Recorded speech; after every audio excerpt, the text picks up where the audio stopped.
Olá, pessoal, boa noite. Bom, gente, boa noite. Então, né, uma satisfação estar aqui, ainda mais representando as mulheres, né, na engenharia, tem sempre tão poucas. Uma satisfação o convite da área, o Ranieri que nos fez a ponte e enfim, né, que legal que vocês estão aqui para falar de inovação, de melhorias, e é isso que a gente busca trazer para vocês. A gente está representando a Ivex, é uma líder na América Latina aí de proteção, depois o Hernani vai explicar melhor. E eu sou Michele, meu nome é Michele, eu sou engenheira civil, já sou formada há 14 anos, 16, 15, alguma coisa assim, me perdi já nas contas. E, enfim, a gente está com um stand ali também, tá? Então, a gente não vai falar tão tecnicamente dos nossos produtos, a gente vai trazer um conteúdo para vocês bem instigante. A ideia é deixar muitas pulgas atrás da orelha de vocês, gerar muitas provocações. Então, a parte técnica, que vocês quiserem conhecer mais sobre os nossos produtos, fica o convite para ir ali no nosso stand. A gente está com o Rômulo, o Vinícius está com a gente também. A gente vai poder explicar para vocês, mostrar os nossos produtos, como que utiliza e tudo mais. Então, a gente estende o convite também ali. Bom, vamos lá. Aqui o título da nossa palestra, né? E eu já começo com uma provocação. Eu adoro fazer provocação, tá? Vocês vão ver várias provocações aqui. E aí eu pergunto, a gente está falando tanto de inovação, tanto de mudança, né? E eu pergunto, vocês se sentem preparados para tudo isso que está vindo? Essa avalanche de coisas? Vocês se sentem... Levanta a mão quem se sente preparado. Alguns corajosos. É difícil, né, gente? A gente vê tanta coisa acontecendo, é tecnologia, é novo sistema construtivo, é novos materiais, é tanta informação, a internet nos bombardeia, né? E a gente sabe que é difícil mesmo a gente se encaixar nisso tudo, se enxergar nisso. E a gente sente até uma ansiedade, né, com tudo isso, mas a gente está aqui para ajudar vocês nisso, e é bom que a gente se sinta assim, né, sob certo ponto de vista, porque isso nos deixa inquietos, isso faz a gente querer melhorar, né, e a gente precisa melhorar no nosso setor. E aí, falando de inovação, a gente está o tempo todo falando de inovação, inovação, inovação, inovação. Será que isso é algo recente? Será que isso, só agora que veio esse assunto dentro da construção civil? E por que a gente precisa inovar, né? Poxa, sempre fiz assim, sempre deu certo. Para que mexer nisso, né? E aí, gente, eu digo para vocês, inovação não é uma coisa nova, porque lá no ano de, sei lá, antes de Cristo, Platão, já ouviram falar de Platão? Ele já falava de inovação lá naquela época, ou seja, não é nada novo. E por que a gente precisa inovar? Né? Segundo Platão, e eu também concordo com ele, simplesmente porque a gente precisa. Não tem mais, hoje, como a gente se manter competitivo na construção civil se a gente não inovar. A água chegou aí, subiu, está aqui, e a gente precisa participar disso. Essa é a primeira coisa que eu queria trazer para vocês. E aí, eu vou mostrar para vocês, eu vou provar para vocês que a gente precisa inovar. E aí eu vou começar essa sequência de fatos que vão comprovar isso com o cenário da construção civil. Acho que nem todas as informações aqui vão ser novas para vocês, mas sempre vale dar aquela cutucadinha, né? Vamos lá. Bom, eu não sei se vocês acompanharam, mas faz umas 2 semanas, eu não sei o que aconteceu, mas saiu um bombardeio de notícia na internet sobre esse assunto aqui, ó, da escassez da mão de obra que está acontecendo na construção civil. Gente, saiu na BBC, no CEBIC, em tudo quanto é canal que eu acompanho. Eu não sei se eles se uniram para falar sobre esse assunto, mas assim, foi uma semana que foi muito esse assunto foi muito bombardeado nas redes. E aí, eu trouxe até uma dessas notícias, falando aqui do leilão de pedreiros, né? É verdade, gente, está acontecendo leilão de pedreiros lá em São Paulo. Uma loucura. Tudo isso para dizer que a gente está enfrentando uma escassez de mão de obra nunca vista na história da construção civil. E além disso, agora vamos a fatos, né? Tudo que eu falar aqui vai ser baseado em fatos, tá? Pesquisas, estudos. Então não é achismo da Michele, não. Vamos lá. Tem um estudo aqui da CEBIC que trouxe esse dado aqui que eu acho bem relevante, que fala o seguinte: foram apontados os principais problemas enfrentados pelos empresários na indústria da construção. E aí tem vários aqui, taxa de juro elevado, isso não tem muito o que a gente fazer, né? Isso aí é mais com o governo e tal. Mas, enfim, entre as coisas que dizem respeito a nós aqui, o que foi mais apontado foi esse amarelo. Falta ou alto custo do trabalhador qualificado. Ou seja, de novo, o problema da mão de obra. E da mão de obra qualificada, o que é pior, né?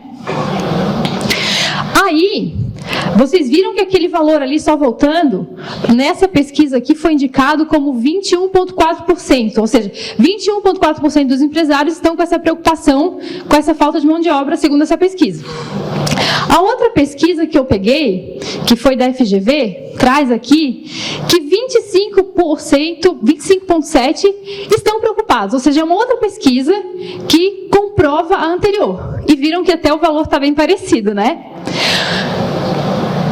E aí, tem um outro dado do CAGED que fala o seguinte, que o Brasil tem atualmente 2,6 milhões de pessoas trabalhando na construção e em 2010 a gente tinha 3,2 milhões.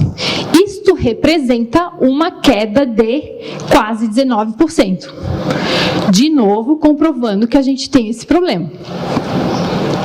E por fim, esse outro dado aqui, que saiu também naquela semana do bombardeio, dizendo que a gente tem um desinteresse dos jovens, principalmente dos jovens, para atuar no nosso setor. O que está fazendo, inclusive, com que a gente tenha maior número de pessoas acima dos 40 anos trabalhando em obra. Gente, por que eu trouxe tudo isso aqui? Não é só para trazer números, para vocês irem para casa. Meu Deus, quantos por cento mesmo ela falou? Não é esse o objetivo. O objetivo desse monte de informação que eu trouxe é o seguinte: o mercado entendeu que a gente tem falta de mão de obra. Isso é entendido pelas pessoas. E o que a gente faz diante de um problema? A gente cruza os braços? Não, a gente precisa ganhar dinheiro, certo? Então a gente tem que fazer o quê? Resolver este problema. Então, assim, quando o mercado começa a entender um problema, começam a surgir ações conjuntas para resolver esse problema. Então, eu trouxe isso tudo aqui para vocês que vocês saibam que o mercado entendeu isso e que a gente tem esse problema e que a gente precisa resolver esse problema. Ponto número 1 da nossa conversa.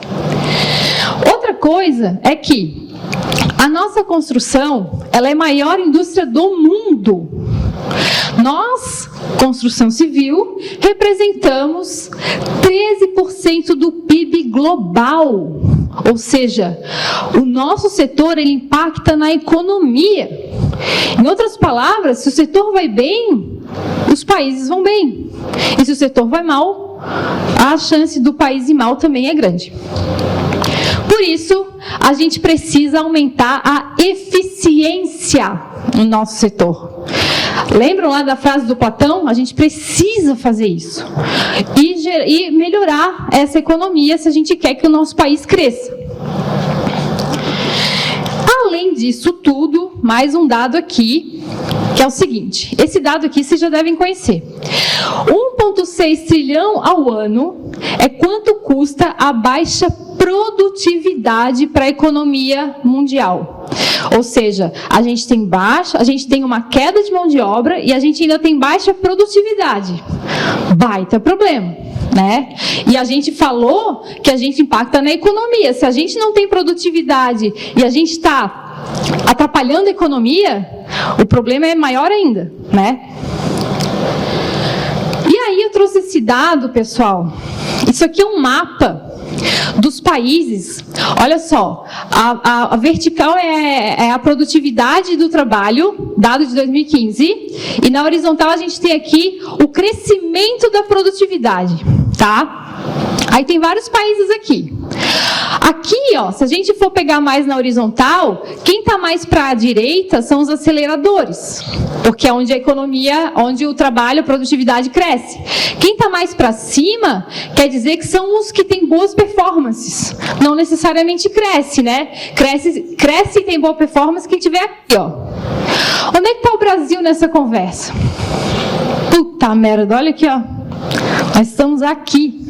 A gente está ruim no horizontal e ruim no vertical. Eita, nós, estamos mal. Mas por que eu trouxe isso aqui? Meu Deus, essa guria veio pregar o apocalipse? Estamos quebrados, estamos falindo, o que está acontecendo? Não, gente, se a gente está aqui, isso quer dizer que a gente tem uma oportunidade gigantesca de melhoria. Olha só a distância de onde a gente está para onde a gente pode ir. A gente tem muita oportunidade. Não enxerguem esses dados como o apocalipse. Não é esse o objetivo. Enxerguem isso como oportunidade. A gente tem muita coisa para ser feita, a gente pode participar disso, e se a gente transformar junto, a gente pode chegar muito longe juntos, tá? E aí, voltando para a inovação, eles vão ter aí de 6 a 11% do crescimento da receita anual. Aí, de novo, por que eu trouxe esse dado aqui que parece que não tem nada a ver com o que estava escrito antes? Tem tudo a ver, sabe por quê? Além de ser necessário por questão dos problemas que eu apontei, a inovação, ela vai ser um diferencial competitivo nas empresas. Os empresários estão enxergando isso. Eles vão trabalhar nesse sentido.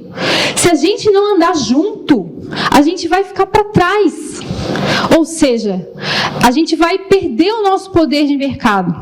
Então, assim, ela é uma necessidade mesmo, tá? E aí, eu vou até trazer Platão de volta, porque certamente ele tem mais moral do que eu, né? Então, vou trazer ele de volta para vocês lembrarem dessa frase. A necessidade é a mãe da inovação. E a gente viu que a gente tem essa necessidade. Portanto, a gente precisa inovar. Como mudar esse cenário? Tá bom, e aí? O que a gente pode fazer? Estou me coçando aqui, quero saber. Como que a gente pode mudar esse cenário? Tem um estudo da McKinsey. McKinsey, para mim, é uma consultoria de mais alto prestígio, né? Quando levanta dados, etc. A McKinsey trouxe essa montoeira de dados aqui, ó. Aliás, dados não, de ações que a gente pode tomar para que a gente participe dessa transformação e não fique para trás comendo poeira, né? E aí, ela trouxe várias coisas que também não fazem muito parte do nosso escopo aqui, mas eu trouxe porque eu acho importante vocês saberem que isso existe. Então, tem desde reformular regulamentação, aumentar a transparência, reestruturar a estrutura contratual, essa aqui que eu já vou falar, melhorar a gestão de compra, cadeia de suprimento, a gente sempre sabe que isso aqui é um problema grave, né? Melhorar a execução, incorporar tecnologia digital, a gente tem visto aí o BIM, digitalização, tudo isso, né? Isso é apontado sim como uma ação de melhoria pela McKinsey. Requalificar a força de trabalho, lembram que a gente estava falando agora, né? Então isso também está dentro do escopo da McKinsey. E esse aqui, ó, enfatizar a construtibilidade no projeto. Esse aqui eu deixei em negrito, porque eu acho que esse é um conceito muito importante da gente entender, que tem tudo a ver com a EVEX, que trabalha com proteção, que é um sistema que tem construtibilidade na veia. Então, eu acho importante explicar para vocês o que é construtibilidade. Bom, tem um conceito gigantesco aqui da ACI, né, a norma americana lá, que fala o seguinte: construtibilidade é a integração do know-how da construção com o que antecede a construção, que é projeto, planejamento, projeto e as operações em campo. Então, a gente une o know-how da construção toda, que é aquela visão 360 da construção, une isso com planejamento, projeto e execução. Para quê?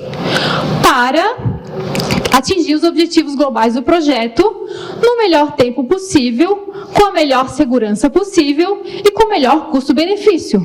É o sonho de todo mundo que está construindo, né? Bom, eu fiquei com medo daquele conceito ali ser muito comprido, e aí eu trouxe mais um slide simplificando, mas eu acho que deu para entender, né? Então, construtibilidade é o know-how da construção, né? Mais o planejamento, projeto e construção, que é igual objetivos gerais em menos tempo, com mais segurança e melhor custo-benefício. Por que eu trouxe esse conceito? Depois ele vai se linkar muito bem no nosso assunto aqui da proteção. E assim, porque isso aqui, na minha visão, está gerando uma disrupção muito grande na nossa construção.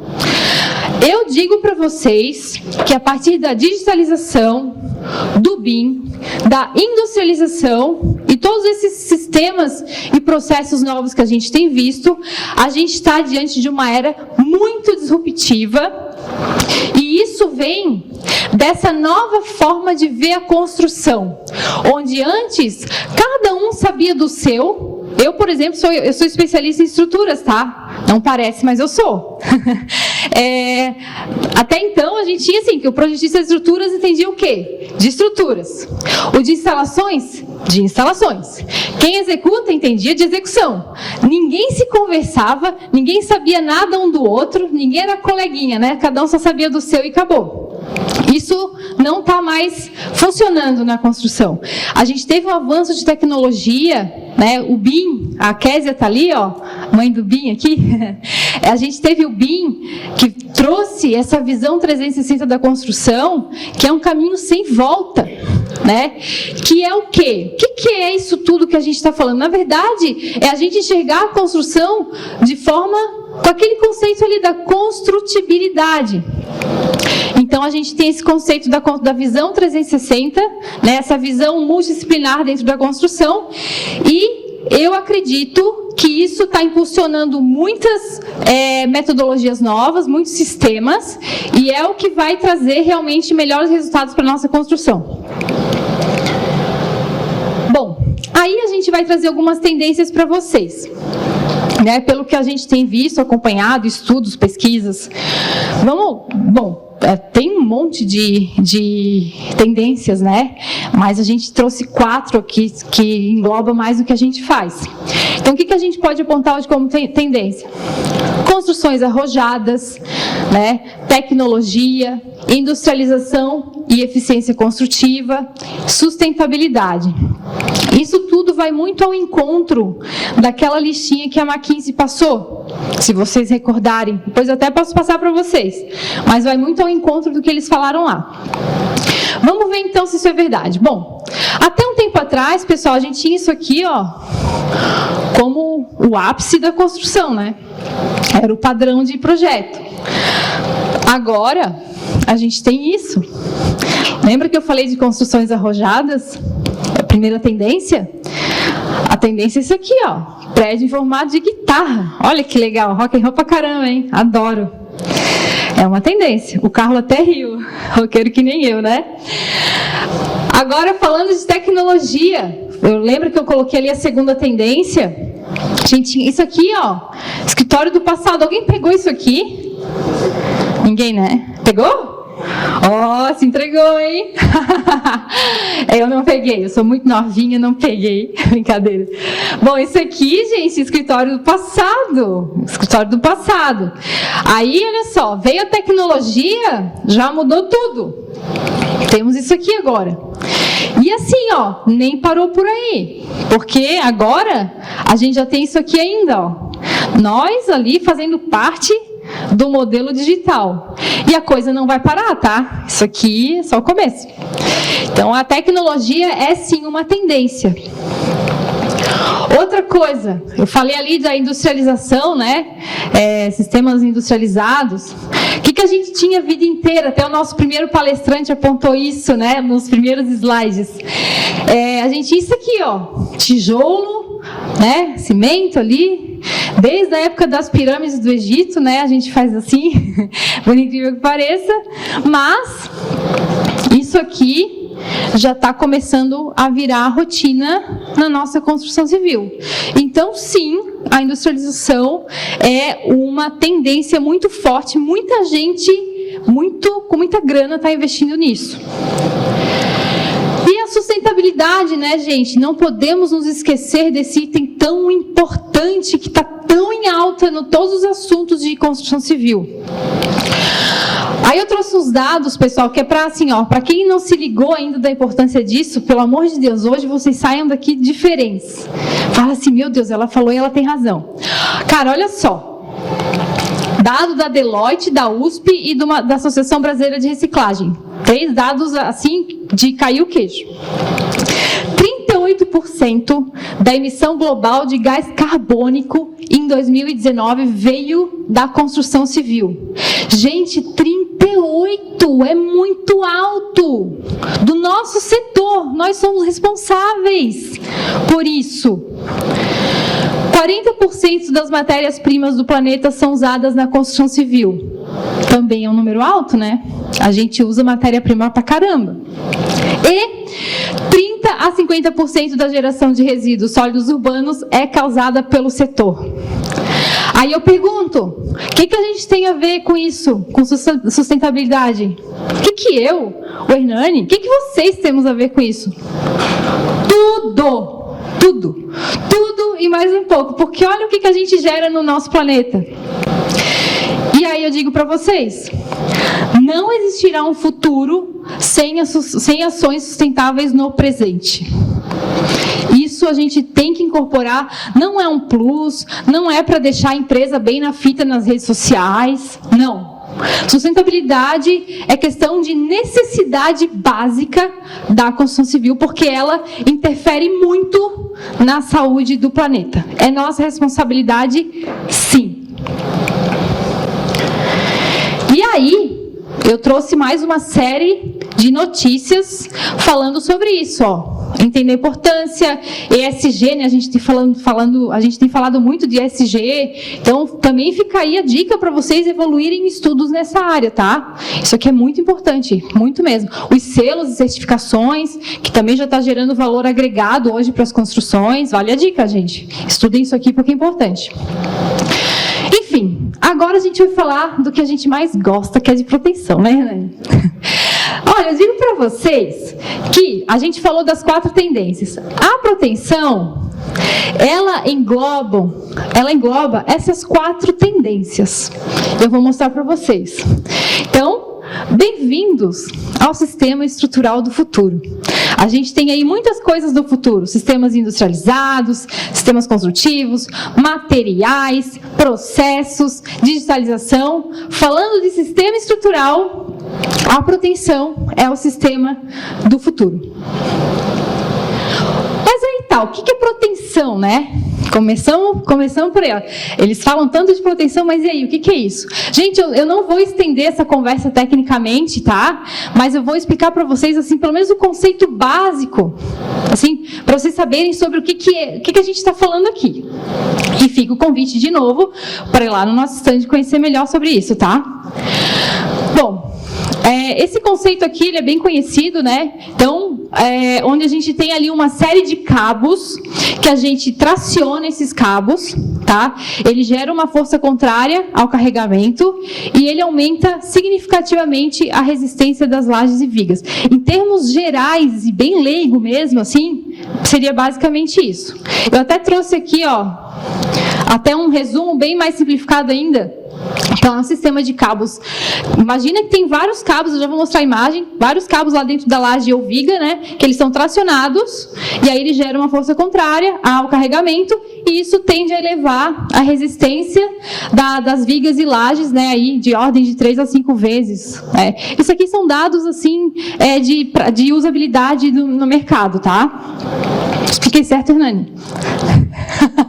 É que ele é especialista, tá? Eu tô me roendo de medo aqui do lado desse cara. Mas é importante salientar, Michel, com essas tensões que o cabo leva para o concreto, você está testando a tua estrutura no momento da execução.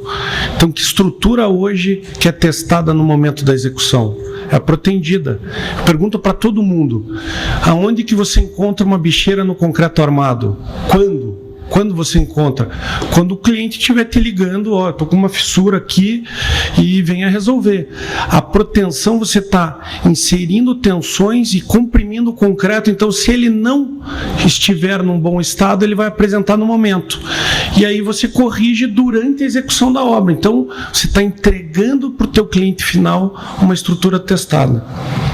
Cara, isso é um grande diferencial, porque quando a gente sabe realmente de um problema é quando já aconteceu, né? E aí, correção de problema em obra é caro, né? Muito mais vale a gente já saber antes e já corrigir antes, né? Com certeza. E aí, gente, eu trouxe algumas imagens aqui, ó, para mostrar para vocês. Isso aqui é um sistema protendido, é uma laje protendida, ó. Esses cabos azuis aqui, essas cordoalhas, né, eles são todos tracionados, né? Eles ficam na laje, depois a laje é concretada, e isso faz com que a nossa laje aumente muito a resistência dela. Então, se um projeto de concreto armado convencional tinha uma certa espessura de laje, quando ela for protendida, ela vai reduzir muito essa espessura, porque ela vai aumentar muito essa resistência. E o mesmo acontece com as vigas, tá? Essa foto aqui, ela é de uma obra nossa lá nos Estados Unidos, né, Hernani? Não lembro se é na Flórida? Na Flórida. Na Flórida. A gente tem atuação lá também, depois o Hernani vai explicar para vocês.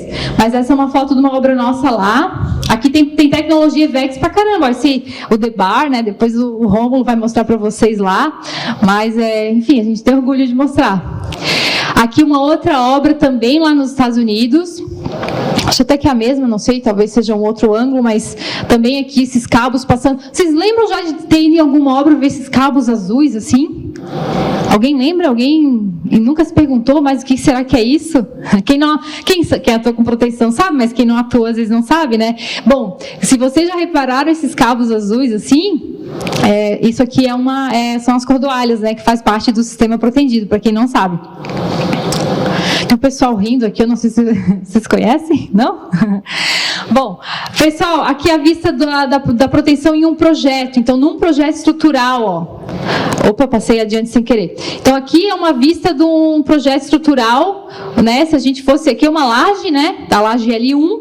E esses cabos azuis são realmente essas cordoalhas. Então, eles são previstos em projeto pelo projetista de estruturas, né? E aqui é uma visão 3D num software, no Eberic, a visão 3D dessas cordoalhas, né, que elas estão agrupadas, elas podem ser colocadas na laje, ao longo de toda a laje, ou realmente agrupadas, tá? Enfim, não vou entrar nesse mérito. E agora, pessoal, por que protender, né? Então, por que a gente protende? Agora que eu estou fazendo o papel do projetista. Quando o projetista chega lá para o construtor e fala assim, cara, é o seguinte, esse teu projeto aí a gente vai ter que protender. Aí o construtor fica assim, né? Mas espera aí, como assim? Agora eu estou fazendo então o papel do projetista, explicando para vocês, construtores, por que ele indica essa solução. E depois os projetistas estiverem aqui, a gente pode continuar essa conversa depois, tá? Porque tem várias e várias razões, só listei algumas.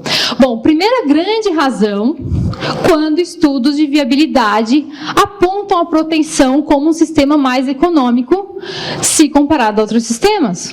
Isso é óbvio, né? A gente sempre quer uma construção que tenha o menos custo possível. Então, quando a gente faz uma simulação no sistema protendido e chega à conclusão de que aquele estudo de viabilidade tem um valor abaixo de outros sistemas, a proteção Então, é um sistema muito indicado. Então, aqui tem até um comparativo, né? Só de bater o olho assim, a gente já tem um pouco ideia do que poderia parecer mais barato em relação ao outro sistema, né? Por questão de formas, escoramento e tudo mais, né? Mas, enfim, não vou também entrar nisso aqui. Vamos lá. Por que a gente pretende? Outra razão. Para viabilizar projetos arrojados. Então, quando a gente tem esses projetos arrojados, que está naquela listinha de tendências que eu passei, vocês podem ter certeza que a proteção é uma das soluções mais viáveis, se não a única, para atender essas estruturas arrojadas que a gente tem visto. Então, por exemplo, uma estrutura dessa aqui, que a gente tem um vão gigante, né? Um sistema de concreto convencional, a gente não consegue ter grandes vãos sem apoios, né? E a proteção viabiliza isso. Então, sistemas arrojados, projetos arrojados, proteção na veia. Aí, essa obra aqui, essa aqui todo mundo conhece, né? O MASP. Gente, 74 metros de vão. Olha essa lajezinha de nada aqui. Pergunto para vocês, vocês acham que isso aqui seria viável num sistema de concreto convencional? Não seria. Não seria. Até por coincidência, ontem ou antes de ontem saiu um vídeo na internet falando sobre essa obra, que na época ela tinha que ter esse vão. Isso aqui não foi uma questão arquitetônica só, era uma demanda da prefeitura, porque eles podiam fazer uma obra aqui, mas tinha que ter vista para uma outra avenida aqui atrás, que agora eu esqueci o nome da avenida, mas era uma demanda, esse espaço aqui tinha que ser aberto desse jeito. E na época, e não só na época, hoje, né, nunca ia ser possível viabilizar isso aqui no sistema de concreto convencional, e aí lá na época eles chegaram à conclusão que tinha para atender.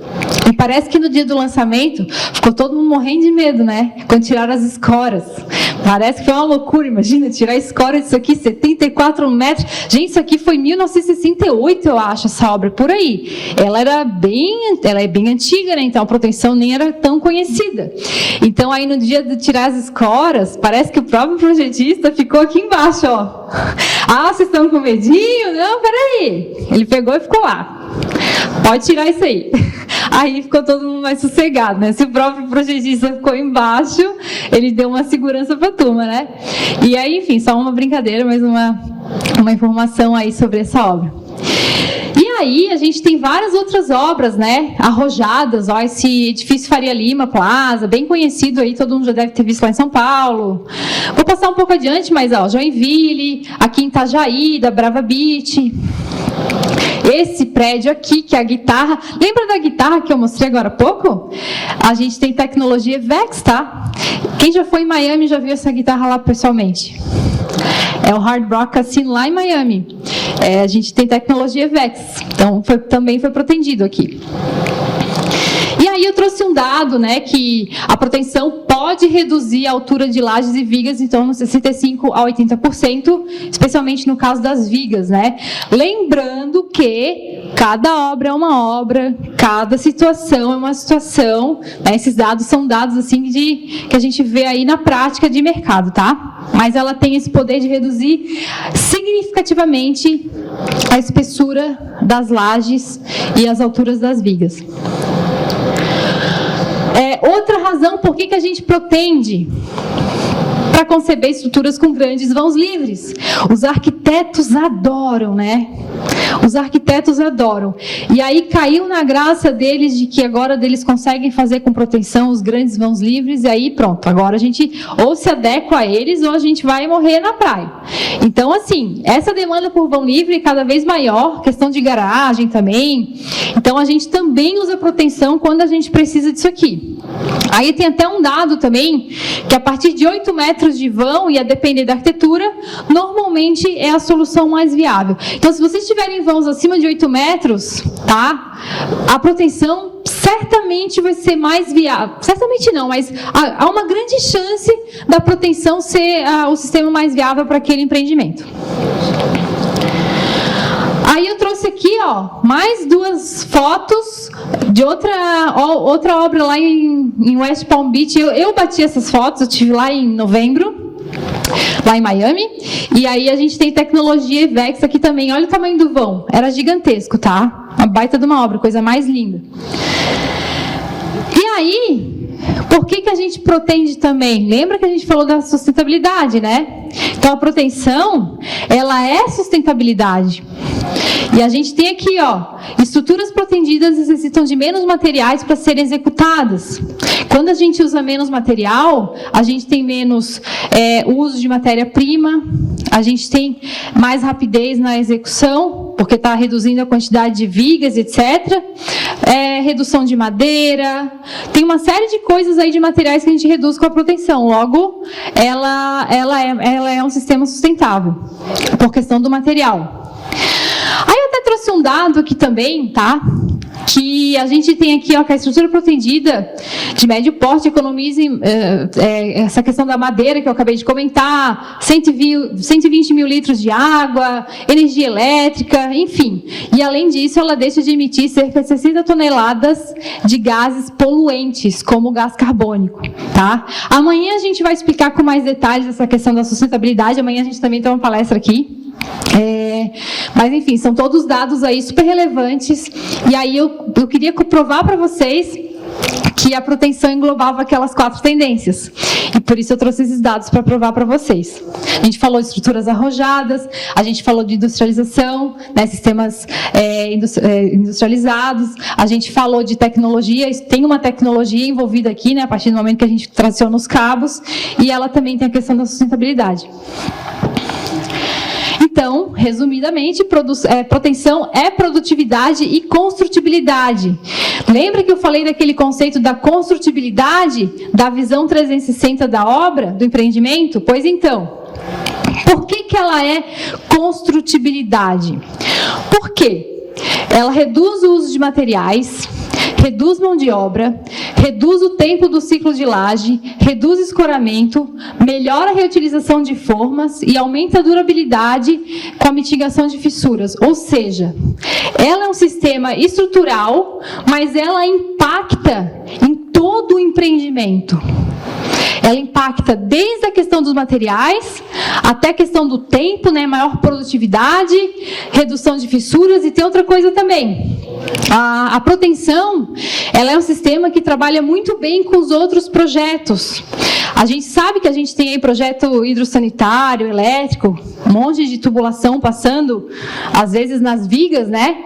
E às vezes é tanto tubo que inviabiliza um sistema de vigas, né? Então, ela também impacta quando a gente observa a junção, a compatibilidade com outros sistemas. Ou seja, ela tem construtibilidade na veia, porque ela interfere em todas as outras questões, ou não todas, mas em grande parte de outras questões do empreendimento, tá? Aí eu coloquei esse slide to be continued, porque assim, não era o objetivo da nossa conversa aqui falar dos benefícios da proteção. A gente queria focar em inovação e sustentabilidade. Aliás, inovação e produtividade. Amanhã é que a gente vai trazer para vocês de forma muito agressiva, se preparem, com números mesmo, falando dos benefícios da proteção. Aí eu vou virar essa chave para vocês. Não me conforme se eu não sair daqui amanhã com vocês com essa chave virada. Mas amanhã a gente vai continuar esse assunto. E aí eu pergunto, depois disso tudo que a gente conversou, vocês estão preparados para essa nova era da construção?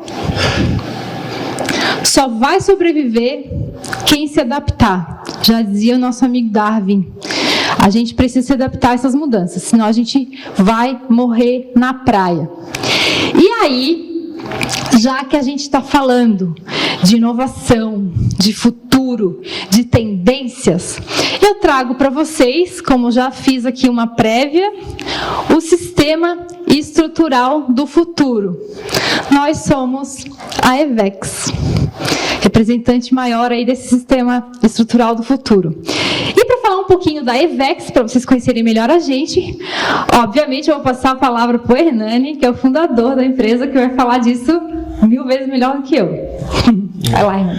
Olá, pessoal. Então, isso foi um desafio. A Michelle me ligou há 15 dias atrás, né, Michelle? Senta à frente aqui. E aí e ela falou, vamos falar de produtividade. Daí eu falei, mas Michelle, eu acho que eu não tenho com o que contribuir nessa tua palestra, pode ir sozinha. Ela falou, não, mas a história da IVEX é uma história de produtividade, de inovação, de reinvenção. E aí eu topei o desafio aqui, humildemente eu venho contar aqui a história da IVEX, que começou há 25 anos atrás, a gente está completando 25 anos esse ano, e é uma história de muita luta, muito trabalho, mas sempre tentando inovar. Falar um pouquinho do grupo IVEX, né? A gente começou em 1999 e hoje a gente opera na América Latina inteira. Panamá para baixo a gente vendeu já para todos os países, menos para Venezuela. Nós temos a IVEX North America, nós temos uma sede em Deerfield, no norte de Miami, e uma sede na região metropolitana de Los Angeles. Nós locamos escoramento também. O Uncrits é uma plataforma que a gente fez uma sociedade com a Universidade Nacional da Coreia do Sul. Eu conheci o professor Thomas Kang numa convenção do ACI e ele me apresentou uma patente mundial que eles têm. Chamei ele para vir conhecer a IVEX e a gente fechou um contrato de operação dessa patente no mundo inteiro. A Atlas é uma sociedade que a gente não opera com o nome IVEX também, na região metropolitana de Dallas, no Texas. A Atlas é a segunda maior indústria de proteção dos Estados Unidos. O Hyperloop a gente coloca aqui porque essa nossa paixão por produtividade, por velocidade, e aí a gente teve uma participação numa empresa de realidade virtual e aumentada há 5 anos atrás, e a gente foi contratado pela Hyperloop para fazer toda a questão de realidade virtual das estações de trem. Para quem não conhece, essa é uma tecnologia que surgiu lá, até mencionam como Elon Musk, o idealizador, mas tem outras empresas também que operam e estão tentando desenvolver esse trem. Ele vai operar com velocidade de 1.700 km por hora numa cápsula, então o objetivo é encurtar distâncias. O último relatório e aí completando como a gente fez esse serviço para eles, ao invés de cobrar, nós trocamos por stock options. Então hoje nós somos acionistas de uma pequena parte da Hyperloop. O último relatório que foi nos passado pela Hyperloop, eles tinham fechado um trecho de Abu Dhabi a Dubai. Espero que tenham fechado mesmo e que executem o mais rápido possível para a gente poder ver essa tecnologia operando. O Visicom, a Michelle já falou aqui em relação ao BIM, é uma plataforma que foi executada pelo Florian Alame. Ele é filho do Bijan Alame, a maior autoridade em concreto protendido no mundo, e aí ele pediu para a IVEX representar essa plataforma aqui no Brasil, e a gente vem tentando desenvolver também esse software junto com ele aqui no Brasil. Aí um pouco da nossa operação em termos de mundo aí, onde a gente já vendeu material, né, onde a gente já fez algum tipo de parceria com a IVEX. Relembrando que as nossas únicas sedes mesmo, onde a gente tem é no Brasil e nos Estados Unidos. Aí um pouco das nossas viagens, nós viajamos para diversas feiras, para sempre estar pensando, inovando, tentando trazer materiais novos, né, Michelle, para tentar introduzir na construção civil. E o que fazemos?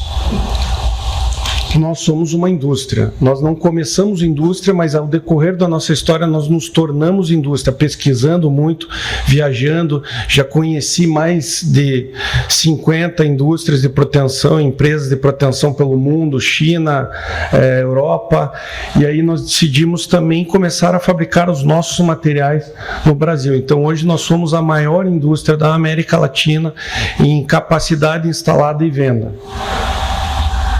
Para vocês terem uma ideia, a gente é sócio da Atlas nos Estados Unidos.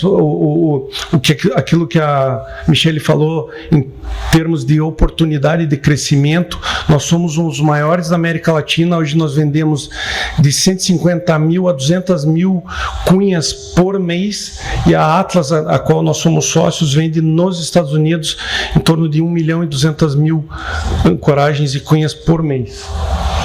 Nós somos assessoria e fiscalização, nós participamos de todo o processo da proteção, assessorando o empreiteiro, a construtora na obra. A gente fornece todos os materiais, mas nós fornecemos um encarregado, um engenheiro que vai até a obra para ensinar e para ajudar a treinar a equipe para iniciar a montagem e completar a montagem. No final, além de ajudar e auxiliar, nós também conferimos a laje inteira. Então nós participamos do processo de proteção não aderente, proteção aderente.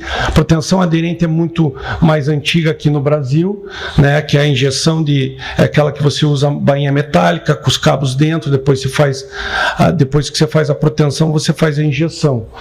Na proteção não aderente, a Michele falou ali dos cabos azuis, então é um cabo onde tem graxa em volta e uma capa plástica. Você não precisa injetar, na hora que você protende, ele se alonga dentro do concreto e acaba exercendo essa tensão que foi prevista pelo projeto. E, além de tudo, a alocação do escoramento. Aqui um pouquinho que a gente fala que nós somos conectores. Conectores por quê, né? Nós ajudamos a desenvolver, a nossa luta diária também é para desenvolver o ecossistema. O ecossistema como? Treinando calculistas, treinando empreiteiros, treinando construtoras, mas sempre cada macaco no seu galho. Nós somos especialistas em proteção, somos uma indústria de proteção e assessoramos a montagem. Nós não queremos pegar o trabalho do empreiteiro, não queremos pegar o trabalho do calculista, nós queremos desenvolver o ecossistema e sempre apoiando, claro, a região onde está. Se nós estamos em Santa Catarina, nós vamos valorar a atuação do calculista de Santa Catarina. Se nós estamos em Santa Catarina, nós vamos valorizar o trabalho do empreiteiro de Santa Catarina. Aí a nossa história, aí, que a Michele queria muito que eu contasse, então a nossa história começou em 1999, quando eu fui convidado para fazer parte da primeira turma de engenheiros a ser certificado pelo PTI nos Estados Unidos. Então eu não tinha tido proteção na faculdade, aliás era optativa, e eu me inscrevi e não teve a matéria por falta de alunos. Então eu fui para os Estados Unidos, fui certificado. Quando eu voltei, a gente fundou a empresa e já começamos com uma primeira obra em Curitiba. Então, em 2001, a gente já executou a maior obra do Paraná, que é o estacionamento do Shopping Barigui, lá, em torno de umas 100 toneladas de cordoalha. Em 2003, nós resolvemos expandir para Santa Catarina e Rio Grande do Sul, de novo, sempre focando em qualidade. Nós já tínhamos aí desenvolvido um parceiro para fazer as ancoragens, então a gente já não importava mais para poder atender o mercado. E aí foi uma luta aí diária. Em 2007 nós iniciamos com o escoramento, porque nós achamos que era um sistema que casaria com o que nós vínhamos propondo para o mercado. Então a gente também tinha que ter uma solução de escoramento que casasse bem com a proteção. Em 2009 nós fomos escolhidos pela ArcelorMittal para ser o primeiro corte de cordoalhas fora de uma ArcelorMittal, porque todos os cortes de cordoalha eram dentro das usinas, dentro das centrais de corte ArcelorMittal. Então eles abriram uma filial dentro da Ivex e aí nós passamos a cortar as cordoalhas da ArcelorMittal e saía de lá uma nota já da ArcelorMittal direto para o cliente. De novo, pensando sempre em produtividade, pensando em como desenvolver mais o mercado, desenvolvemos diversos produtos aliados à proteção, e em 2014 começamos a nossa expansão para América Latina. Como foi essa expansão? Na verdade, uma empresa peruana veio visitar a EVEX e se interessou por todos os materiais. Eu fui para Lima, passei uma semana lá e a gente acabou não fechando o negócio. Mas quando eu voltei, eu falei, tá aí uma baita oportunidade, né? Se essa empresa se interessou, por que outras não vão se interessar? Gastamos 6 meses padronizando os nossos processos, criamos um software para controle de tudo isso, já tínhamos iniciado alguns processos de patente dos nossos materiais que inovavam, e aí a gente começou a nossa expansão. Fomos para o Paraguai, fechamos negócio com a Costa Rica, Bolívia e Argentina. Fechamos no Egito também e na Austrália. E aí começou esse processo de expansão da EVEX para outros países. Em 2016, nós executamos a primeira torre eólica que fica aqui em Laguna, 100% brasileira.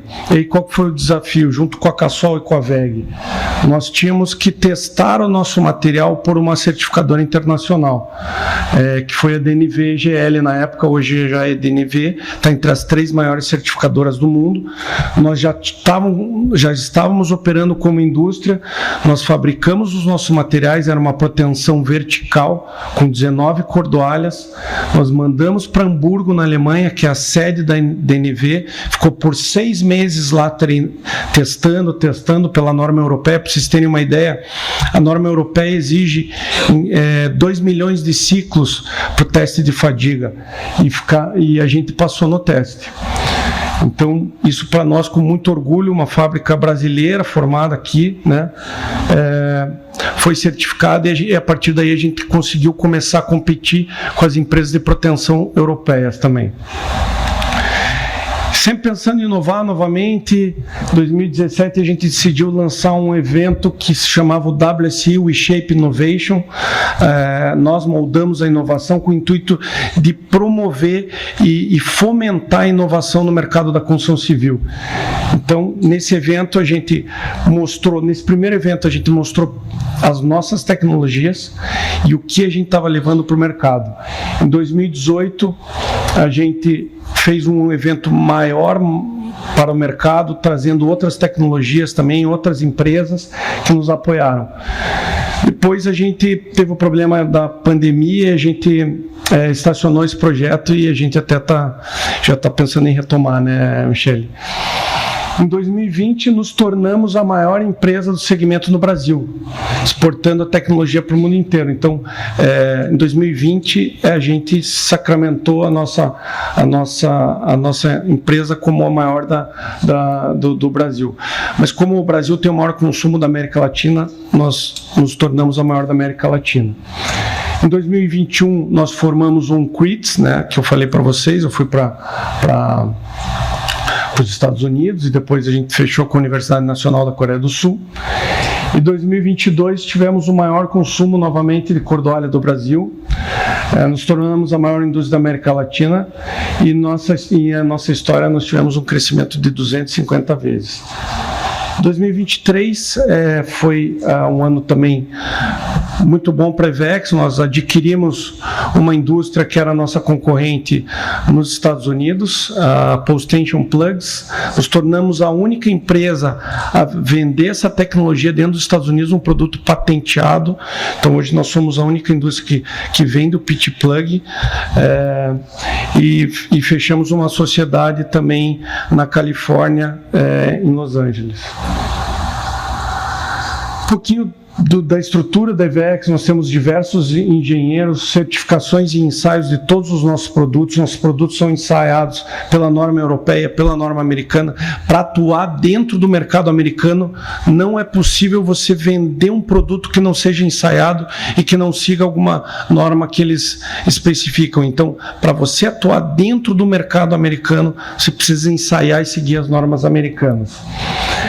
Os nossos produtos exclusivos e patenteados. know-how aí de mais de 3.500 obras executadas, e aí um pouquinho das nossas conexões mundiais. A gente também procura aquilo de ser uma empresa conectadora, de conectar. A gente quer levar para os nossos clientes finais também um pouco desse conhecimento. Então, às vezes o cliente, mas como é que faz esse tipo de serviço lá em Dubai? A gente tem um contato em Dubai, a gente contacta essa pessoa e tenta levar e trazer essa solução para o nosso cliente. Aí um pouco do nosso know-how rapidamente, né? Já me estendi bastante, mas aqui são obras em Blumenau que a gente tem, de obras protendidas, Joinville, Itajaí, Brava Beach, Ópera é o prédio mais alto de Joinville. Em São Paulo, edifício Morizono, sede administrativa da Natura, de novo, né, da Faria Lima, o edifício IU de São Paulo. Silos protendidos, a gente faz alguns, protendida toda a parede, os cabos são entrelaçados, e a gente tem canais onde a gente faz a proteção. Torres eólicas, a gente faz a proteção vertical, porque existe um tipo de torre eólica onde são diversos anéis que você empilha e você precisa protender isso para que ela atinja aí 120 metros de altura. Na parte nova, onde tem uma cobertura que avança um balanço gigantesco, então a gente combateu a tração que estava causando nesse pilar por causa desse momento e a gente protendeu. No Atlético Paranaense, a gente fez reforço de algumas estruturas lá para a parte nova também.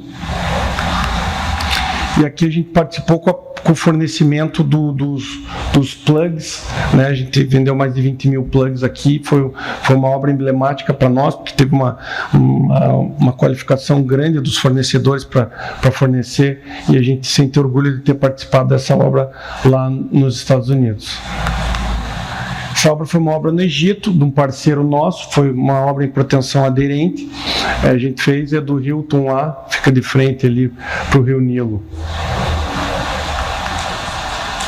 E aí a gente se orgulha, né, e até a Michelle fala muito, de nós sermos uma empresa inovadora, entregar tecnologia, produtividade, segurança e economia para as estruturas. Tá bom, pessoal? Espero ter contribuído de alguma forma com essa nossa história aqui. Agradeço a atenção de todos até essa hora aqui e muito obrigado.